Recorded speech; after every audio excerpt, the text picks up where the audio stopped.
first thing we want to do is cool the tank. You know, and guys, and they'll do a coordinated attack out there with multiple hose lines. They'll try to cool the tank down and attack the fire. It'll be a very coordinated effort. The key is to make sure we have enough water in place. All right, very good. Scott McDonald on the phone with us from the Phoenix Fire Department, giving us the very latest on this tanker fire that has shut down I-10 westbound and eastbound at Chandler Boulevard. It is an area that you're going to want to avoid this morning. We're going to continue our coverage, our live stream on 15.2, the Live Well Network, also on mobile. If you have an iPad, an iPhone, or an Android phone, you can download our app and stream this coverage and stream this live feed from Air 15 on your mobile device as you head to work or even at home if you want to keep following this. All right, very good. We'll be back with more on 15.2 and Channel 95 now as we leave ABC 15 for just a short time. We're going to stay on. Good. All right, let's keep going then with it. You know, we were talking about earlier, and I don't know if we can bring Sarah into this yet, but as you see the billowing there, and we talked about there's an elementary school nearby. There are several hotels in this area. Just what that really means as far as toxic fumes in the area and the winds out there. Sarah, can you address a little bit of that?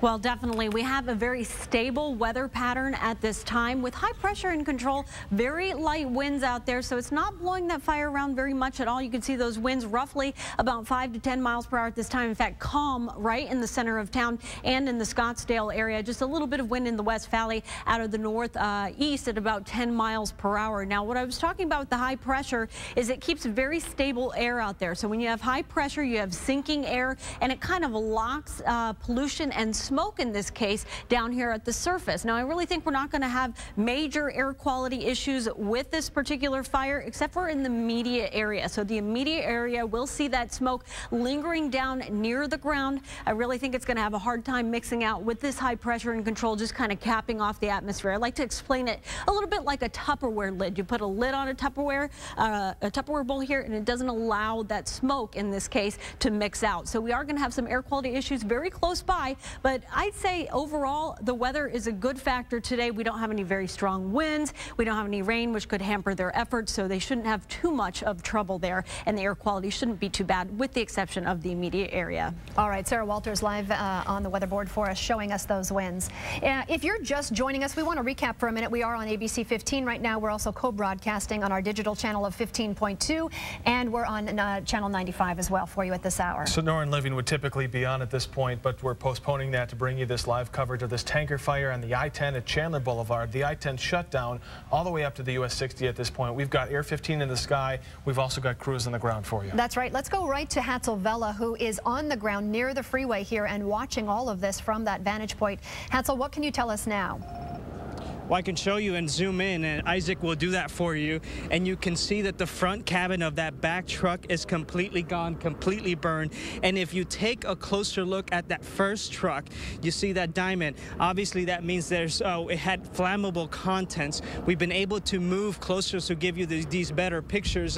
Nobody else is really this close right now. Lots of fire trucks on the scene, lots of activity as we're speaking. We just heard from a police officer who's driving in the area. They're evacuating folks out here because there are so many of us who are out here watching as this all unfolds. So again, just a very active scene still out here. Plenty of smoke and still plenty of fire. And as we've walked over here to give you a closer look, we've noticed that there's been more fire trucks arriving on the scene.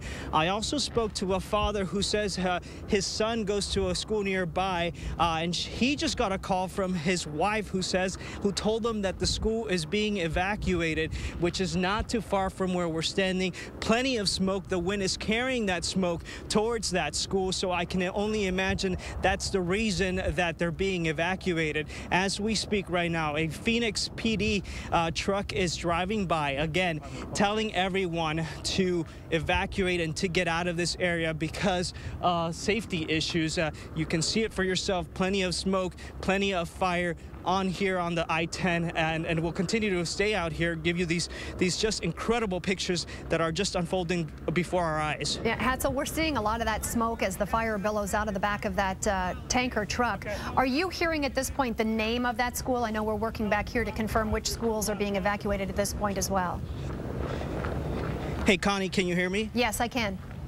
Yes, we're just actually being told by one of the police officers out here that they're evacuating because they're saying that they're not sure what kind of smoke and what kind of... tell us again, officer? They're not sure what kind of chemicals were inside the tanker, so this smoke could be toxic. That's why we're trying to clear everybody out, at least within a 2-mile radius. You heard it, a 2-mile radius, so obviously that means we have to go as well, back up so that we can stay safe out here. As the same thing they're telling folks nearby because of the flammability of the smoke that's now rising in the air. Yep, and Hatzel, we want you to get out of that area as well so that you're nice and safe. We do know that 2-mile radius is being evacuated. That truck is an MC306, we're being told, which is a petroleum truck, but we don't know what kind of chemicals are in there. So as the flames are fanned here and as the smoke plumes into the sky, we're not sure if this could possibly be toxic to the residents there in the area, and they are being asked to evacuate, including some of those schools that are nearby. Hatzel's being asked to move. We're going to let him move, and we'll talk to him when he gets reset up. I do want to tell you, Air 15 has this picture here you can see of the area. Is Air 15 being asked to move as well, Sean? Is that what you're telling us?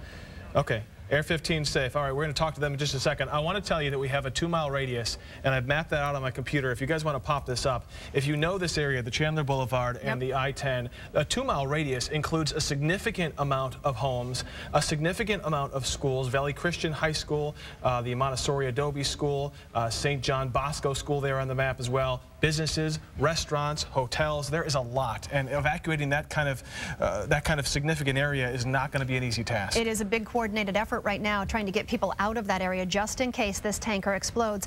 Let's go up to Robert Hernandez. Robert, if you can zoom in to those 5 hoses that you see right in the middle of that tanker truck at the bottom, that's really the big clue here as to how much fuel is in this tank.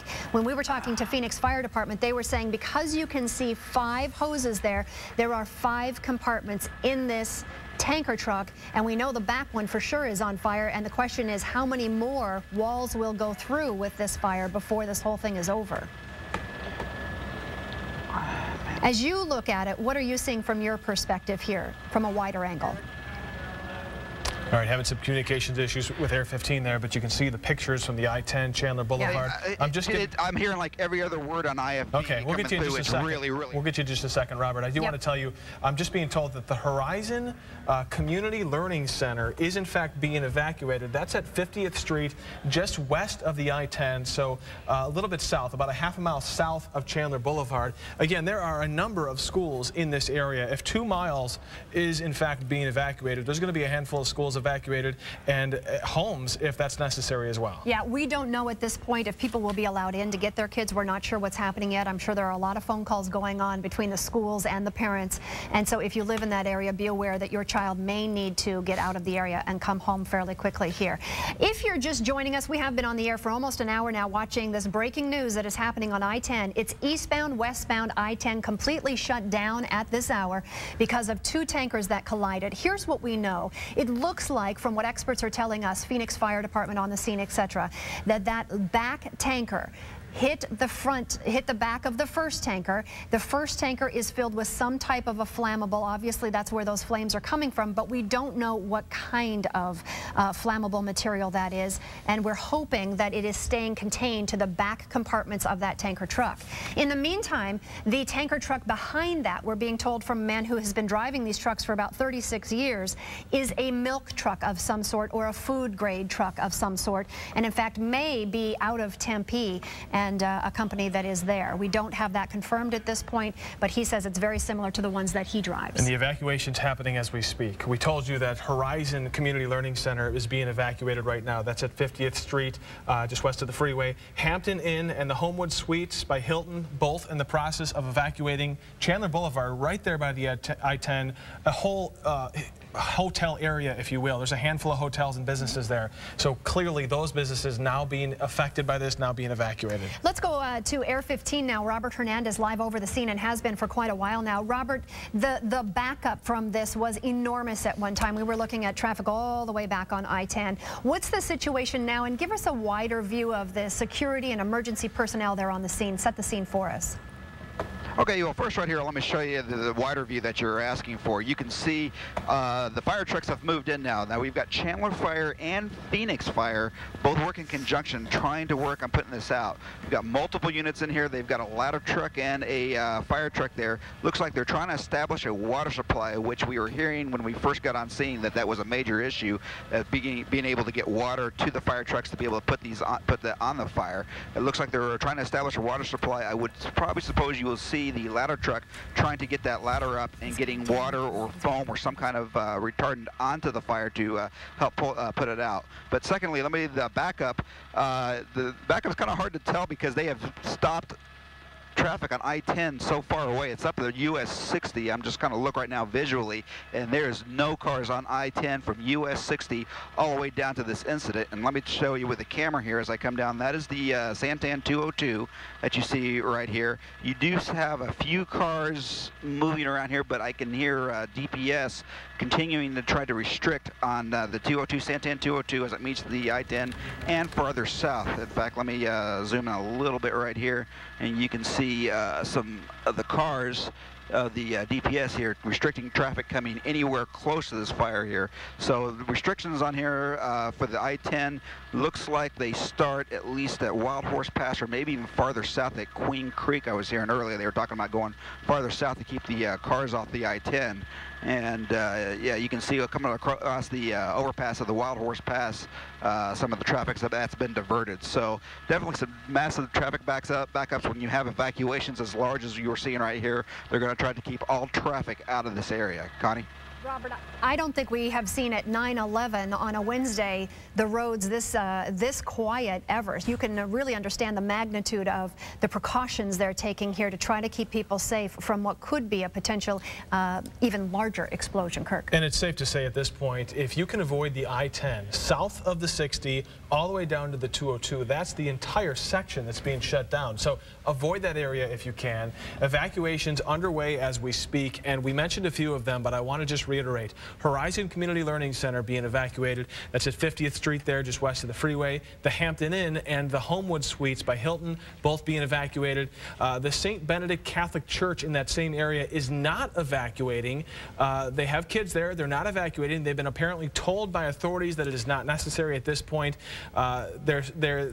There is a school there with that church, and they're not evacuating. So we want to show you a map because we've been told by crews out there that they are in fact evacuating a 2-mile radius, and I'll map out 2 miles. You see that yellow line? That's 2 miles. If you know the Chandler-Ahwatukee area, then you know that that is a lot of people. Not sure at this point, though, if they're actually evacuating homes or not.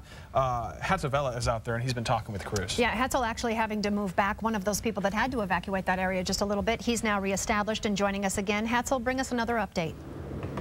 Well, Connie, I can tell you that we moved about a couple hundred feet from where we were standing. We were right on the side of the highway, giving you those tremendous pictures of this tanker truck that is obviously still burning. And as I can tell you that we went up to the 2nd floor. I talked to this gentleman, Bruce. He says the police officers did walk by and told them that unless the air, or that smoke rather, comes this way, that they should go inside their apartment or their hotel room, right? Correct.